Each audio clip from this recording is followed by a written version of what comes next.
ایک چھوٹے شہر میں ایک محنتی والد جناب خان اپنے خاندان کی کفالت کے لیے دن رات کام کرتا تھا۔ ان کا اکلوتا بیٹا ایان ان کا فخر اور خوشی تھا، لیکن دونوں کی زندگی کے بارے میں خیالات بالکل مختلف تھے۔ جناب خان محنت اور روایتی اقدار کو اہمیت دیتے تھے۔ وہ ڈیجیٹل مارکیٹنگ میں کیریئر بنانا چاہتا تھا، جبکہ جناب خان چاہتے تھے کہ وہ خاندان کا کاروبار سنبھالے۔ اس کے نتیجے میں مسلسل بحث و مباحثہ ہوتا رہا۔ ایان کو دباؤ محسوس ہوتا اور جناب خان کو بے ادبی کا احساس ہوتا۔ ایک دن ایان نے محسوس کیا کہ وہ اپنے والدین کی زندگی کو چھوڑ کر نکلنے کا فیصلہ کرے۔ جناب خان دل شکستہ تھے، لیکن انہوں نے اپنے بیٹے کے فیصلے کا احترام کیا۔ ایان نے ایک بڑے شہر میں جا کر جدوجہد کی، لیکن جلد ہی اسے کامیابی ملی۔ ایک سال بعد ایان کو اطلاع ملی کہ اس کے والد کی حالت نازک ہو گئی ہے۔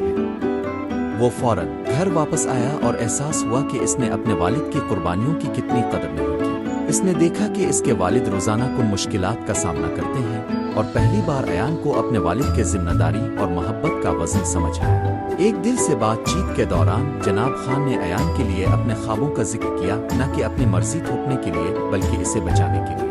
انہوں نے وضاحت کی کہ کامیابی صرف دولت میں نہیں ہے، بلکہ اقدار، خاندان اور ثابت قدمی میں بھی ہے۔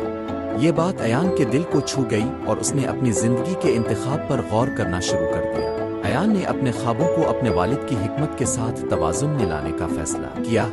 وہ شہر واپس آیا، لیکن اس بار اس کے پاس محنت اور روایتی اقدار کی نئی قدر تھی۔ اس نے ایک ڈیجیٹل مارکیٹنگ کی مشاورت شروع کی جو اس کے مفادات سے مطابقت رکھتی تھی، لیکن ساتھ ہی اپنے والد کے سکھائے ہوئے اصولوں کی بھی عزت کی۔